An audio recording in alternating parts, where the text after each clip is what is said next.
Who is really in command of your bank account, your relationships, your inner peace? Is it you, or is it the incessant voice of worry and doubt that echoes in the halls of your mind? We believe we are the authors of our lives, yet for so many, the pen is held by an unseen hand, scripting stories of lack, struggle, and quiet frustration. This internal narrator, this ghost in the machine, whispers limitations that become our reality, building invisible walls around the abundance that is rightfully ours. It dictates our emotional climate, which in turn dictates our financial climate. Before you can ever hope to command your wealth, you must first answer the fundamental question: who truly sits on the throne of your mind? The answer is the key to everything that follows, the first domino that must fall. Napoleon Hill, after dedicating 2 decades of his life to studying the 500 most successful men the world had ever known, left humanity a stark and powerful warning. It was not a warning about economic downturns, poor investments, or a lack of hard work. It was a warning far more intimate, far more critical. He discovered that the singular difference between the titans of industry and the masses who live in quiet desperation was not their ambition or their education, but their mastery over one single domain, their own mind. He found that an undisciplined mind is a portal to poverty, while a disciplined mind is a conduit for infinite riches. This ancient principle, he warned, if ignored, would render all other efforts useless, a truth that explains why so many work tirelessly yet never seem to move forward. The reason most people live a life of silent struggle, constantly adrift in a sea of financial uncertainty and unfulfilled potential, is because they have unknowingly surrendered the control tower of their own consciousness. They are passengers in a vehicle they were born to drive. They react to the weather of their thoughts instead of creating their own internal climate. The promise of this moment, the sacred contract between you and I, is to change that forever. In the next few minutes, we will not merely discuss this principle, we will dissect it. We will unveil exactly what this master key is, and more importantly, I will give you the precise method to place it firmly in your own hand, allowing you to take definitive control of your mental kingdom today. You know the feeling, don't you? The jarring awakening in the dead of night, not from a sound, but from a silence that makes the noise inside your own head deafening. It is 3 a.m, and your heart is racing, a frantic drumbeat against your ribs. In that cold, dark stillness, your mind begins its relentless audit of everything that is wrong.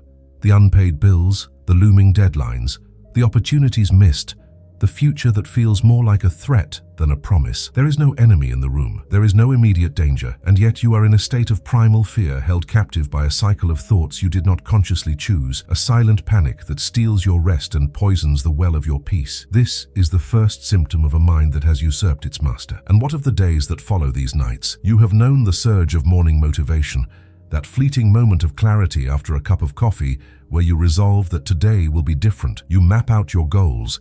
You feel a spark of the person you know you are meant to be. But then slowly, imperceptibly, the tide turns. By midday, the old, familiar voice of doubt begins its subtle whispers. Procrastination, dressed as caution, suggests you start tomorrow. A minor setback is magnified by your inner critic into a catastrophic failure. By evening, you are once again depleted, not from the work you have done, but from the exhausting, unwinnable war you have waged against your own resistance, trapped in a cruel cycle of ambition and self-sabotage. This is a unique and profound form of exhaustion, isn't it? It is a weariness that sleep cannot cure. It is the deep fatigue that comes from constantly fighting a civil war within your own being. One part of you yearns for expansion, for prosperity, for peace, while the other part, the saboteur, works tirelessly to maintain the status quo of struggle. You spend immense amounts of life force energy simply holding your ground, battling the inertia of your own limiting beliefs. Imagine the sheer power that would be unleashed if that energy,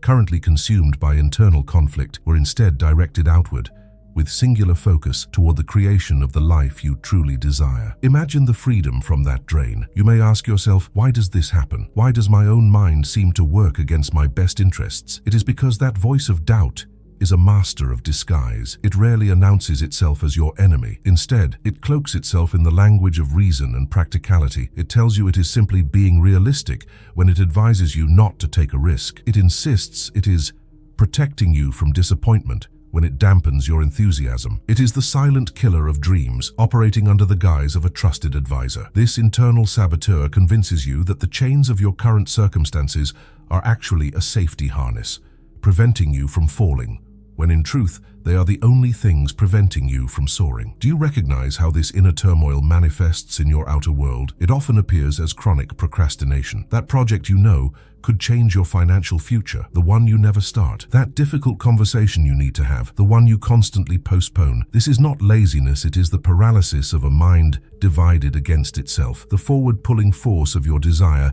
is perfectly counteracted by the backward-pulling force of your fear. The result is a state of energetic stalemate, stagnation. You stand still not because you lack the ability to move, but because your inner commander is giving conflicting orders, creating a chaos that makes any decisive action impossible. You are frozen by the internal noise. And where do we see the clearest evidence of this internal chaos? We see it in the numbers on a bank statement. We see it in the constant state of just enough or not quite enough. A mind that is conditioned to look for problems will always find them. It will overlook opportunities that are hidden in plain sight because it is scanning the horizon only for threats. It will hesitate when boldness is required. It will contract when expansion is possible. Your financial reality is not a reflection of the economy or your job. It is a direct physical printout of your dominant mental state. The scarcity outside is merely a mirror image of the perceived scarcity inside. Does it feel in your quietest moments as though you are a passenger in your own life? As if you are constantly reacting to a script written by someone else, your boss,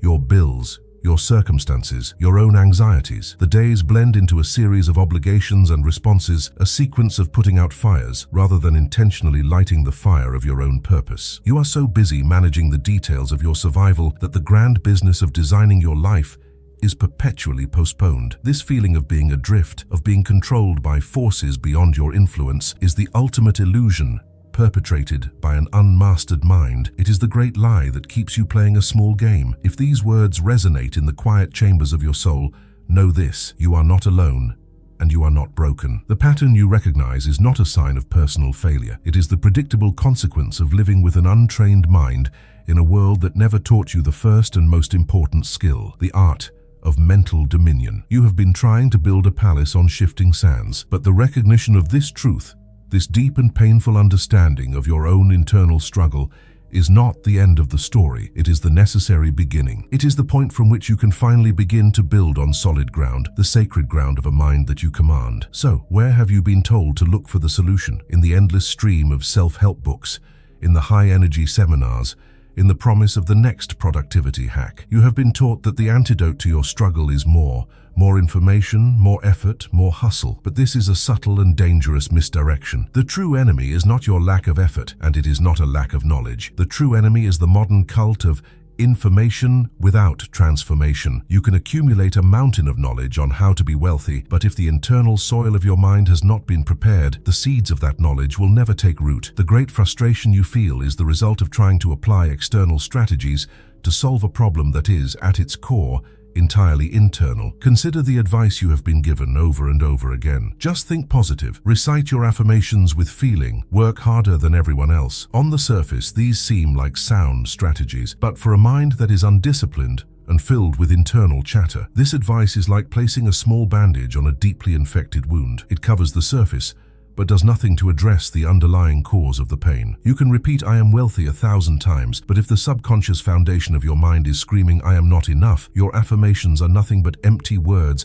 bouncing off a wall of deeply ingrained disbelief. This is why you feel a disconnect. This is why the methods fail. They are addressing the symptom, not the source. Herein lies the fundamental error, the reason why decades of hard work have not yielded the peace and security you desire. You have been trying to construct a magnificent palace, a life of prosperity, freedom, and purpose, upon the foundation of a mind that is in a state of chaos. It is an impossible architecture. An undisciplined mind is like shifting sand, incapable of supporting any lasting structure of success. Every positive intention, every ambitious goal, every new effort eventually sinks into the instability of your own uncontrolled thoughts. We must stop focusing on the decorations of the palace and instead solidify the ground upon which it is built. We must shift from the exhausting path of effort to the empowered path of alignment, where the mind is not an obstacle to overcome, but the primary, disciplined tool of creation. What if I told you that the great secret Napoleon Hill uncovered was not an invention but a rediscovery, that his masterpiece was not a new map,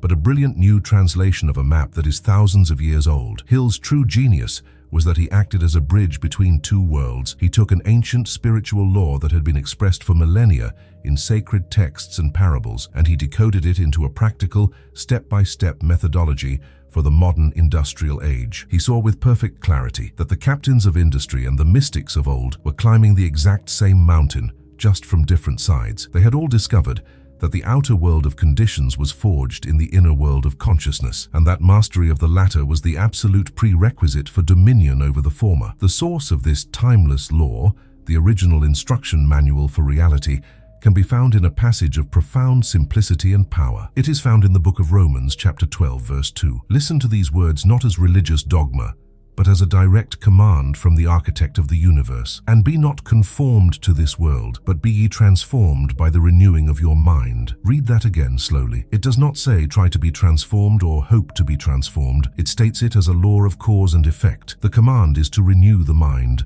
The guaranteed consequence is transformation. This is not a suggestion for a better attitude. It is a spiritual technology, a precise formula for the complete restructuring of your life from the inside out. Here is the truth that changes everything. Prosperity is not something you chase. It is not something you earn through struggle alone. Prosperity is the natural, inevitable byproduct of a mind that has been deliberately and systematically renewed. Napoleon Hill gave us the modern tactics, the science of autodisciplina, proposito definido, and autosuggestion, but the ancient text gives us the eternal principle. You are not trying to attract wealth from out there. You are to engage in the sacred work of reordering your inner world, disciplining your thoughts, and aligning your consciousness with the frequency of abundance. When you do this, the outer world, in obedience to divine law, has no choice but to rearrange itself to match your new state of being. The transformation is the echo of the renewal. Let us now forge the first of 3 master keys to unlock the kingdom of your mind. This first key is the decree of self-discipline, and it is the foundation upon which all else is built. Napoleon Hill was unequivocal on this point. If you do not conquer self, you will be conquered by self. To be the master of your destiny, you must first be the master of your thoughts. This is not a passive activity. It is the most active and important work you will ever do. It is the conscious, deliberate, and moment-by-moment choice of what you will allow to occupy the sacred space of your attention. Without this discipline, your mind is a rudderless ship, and you will be forever at the mercy of the violent seas of external circumstance and internal fear. This is not a new philosophy. Millennia before Hill, this same command was inscribed in the book of Proverbs, chapter 4, verse 23. Above all else, guard your heart, for everything you do flows from it. Understand this critical distinction. In this ancient context, the heart does not simply mean your emotions. It refers to the core of your being, the seat of your subconscious mind, the very wellspring from which the conditions of your life emerge. This is not a gentle suggestion. It is a command to establish a post, to become a guardian, a sentinel at the gates of your own creative power. It is the highest and most holy duty you have, for from this one activity, everything else in your reality is determined. The secret behind this ancient decree is that you are not meant to fight your negative thoughts. A battle gives them energy, it gives them legitimacy. The duty of a guard is not to fight everyone who approaches the gate, but to check their credentials and deny entry to those who do not belong. When a thought of fear, doubt, or lack appears at the gate of your awareness, you are not to wrestle with it. You are to calmly and authoritatively challenge it. You are to ask, does this thought align with the reality I'm choosing to create? Is this thought a friend to my definite purpose? If the answer is no, you simply deny it entry. This is a profound shift from being a victim of your thoughts to being the sovereign of your mind. Let us use a metaphor to make this tangible. Your mind is a beautiful, fertile garden. Thoughts are seeds that are constantly being carried on the wind. Some of these seeds are for magnificent flowers and fruit-bearing trees. These are thoughts of faith, abundance, and love. Other seeds are for invasive weeds. These are thoughts of fear, scarcity, and doubt. You cannot stop the winds from blowing. You cannot stop the seeds of negativity from being presented to you. But you, as the master gardener, have absolute authority over which seeds you allow to be planted in the soil. You can, and you must, prevent the seeds of weeds from taking root and choking the life out of your intended harvest. So here is the mental action you will begin today. You will become the sentinel. The very next time a thought of worry about money or a doubt about your abilities presents itself to you, I want you to pause. Do not follow it down its usual path of anxiety. Instead, stop and observe it as if it were a person standing before you. Address it directly in the quiet of your mind. I see you, thought of lack. I acknowledge your presence. And then, With the calm authority of a master, you will say, "You do not have permission to enter. You are not in alignment with my chosen reality. I deny you entry," and you turn your focus away. At first, this will feel awkward.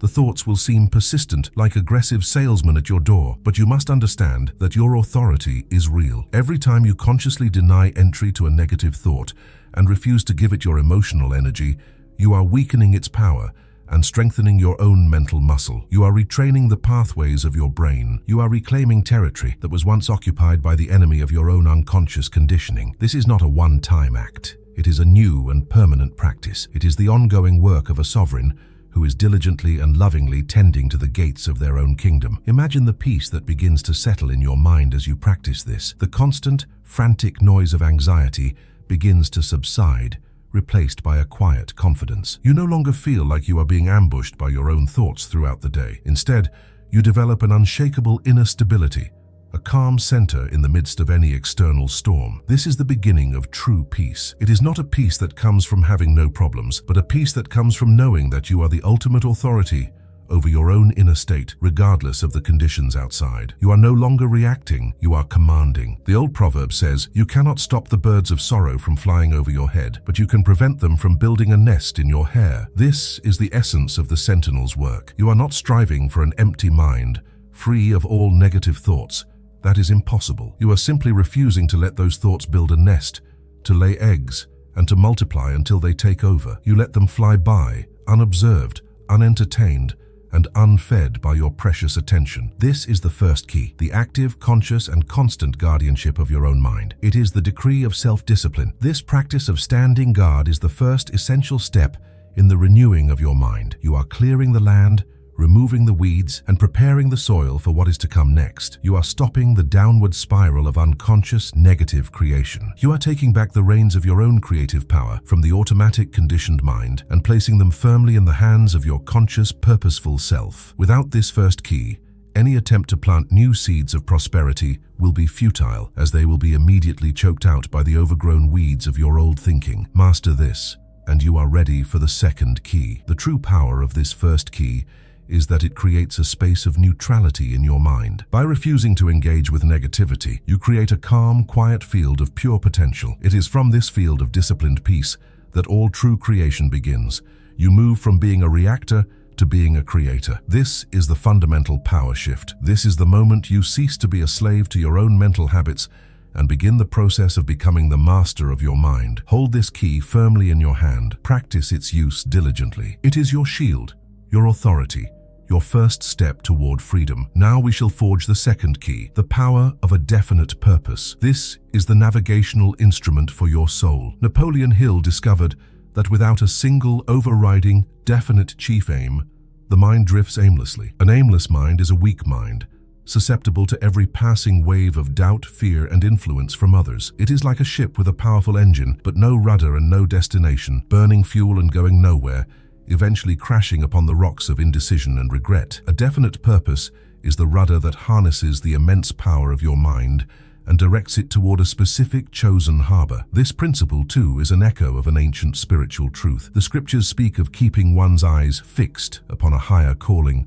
of being single-minded in one's devotion. This is not just a call to faith, it is a profound psychological instruction. When you fix your mind upon one single soul-igniting purpose, you bring order to chaos. That one purpose becomes the organizing principle around which all of your thoughts, decisions, and actions naturally align. You no longer have to fight to focus. Your purpose pulls your focus toward it. It simplifies 1,000 daily decisions into one simple question: does this serve my chief aim? The secret is this: a purpose that is clearly defined and emotionally charged emits a specific vibrational frequency. It sends a clear, coherent signal out into the universe, the field of infinite potential. A mind that is scattered, thinking about bills one moment, yesterday's argument the next, and a vague desire for more money after that, sends out a chaotic, noisy, and ineffective signal. It is a radio station broadcasting on all frequencies at once, creating only static. But a mind held steady upon a single burning desire broadcasts a clear, powerful signal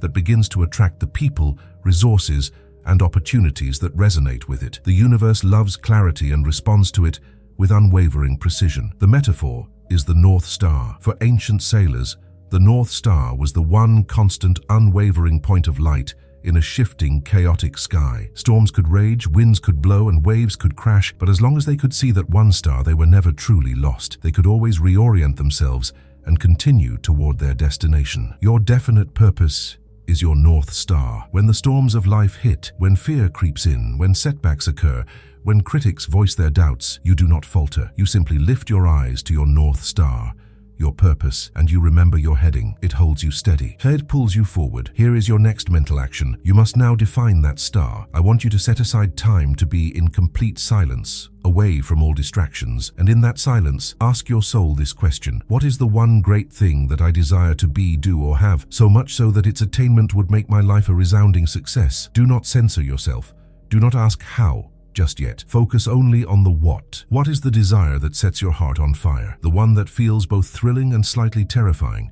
This is your purpose. Your mission is to capture it, to distill it into one single, clear, positive sentence written in the present tense. Once you have this sentence, you must treat it as a sacred object. This is your compass. This is the constitution of your new life. Write it down. Place it where you will see it every single day. This statement is now the new standard by which you judge all of your thoughts and activities. When you find yourself drifting into worry, you look to your purpose. When you are tempted by distraction or procrastination, you ask if this action is worthy of your purpose. The purpose becomes your master, a benevolent master that you have chosen, who guides you with perfect clarity and eliminates the chaos of indecision. This process of defining a single purpose is perhaps the most profound act of mental discipline there is. It forces you to choose. It forces you to commit. It transforms you from someone who vaguely wants a better life into someone who is on a specific, named mission. The world makes way for the man or woman who knows where they are going. A definite purpose magnetizes your being.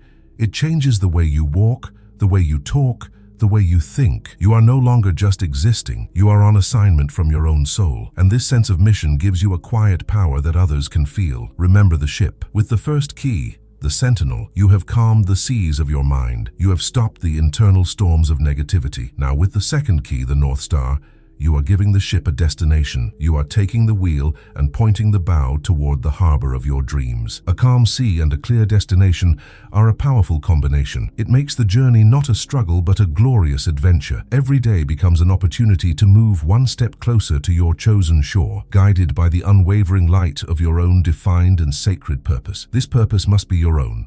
It cannot be a purpose given to you by your parents, your spouse, or society. It must be the authentic music of your own soul. The energy that will propel you toward it is the energy of passion, and passion cannot be faked. This is why the silent introspection is so critical. You must listen for the true desire, not the shoulds and supposed tos. When you align with your authentic purpose, the universe conspires in your favor because you are aligning with the flow of your own life's current.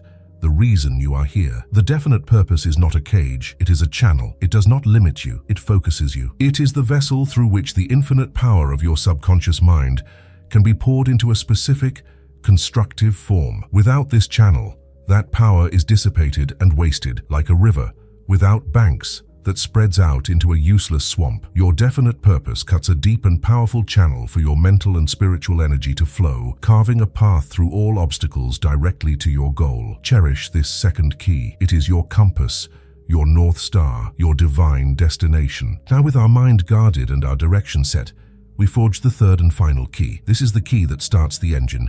It is the alchemy of auto-suggestion. Napoleon Hill described this as the principle through which you can voluntarily feed your subconscious mind the thoughts you wish to see manifest. It is the art and science of reprogramming your deepest beliefs. This is not about empty repetition. It is about intentional indoctrination of the self. It is the bridge between your conscious desire and the subconscious power that can actually bring it into form. This is where the seed of your purpose is finally planted in the fertile soil of your soul. Once again, this modern science is a reflection of an ancient parable, the parable of the sower. In this teaching, the seed is the word, the divine idea, which is your definite purpose.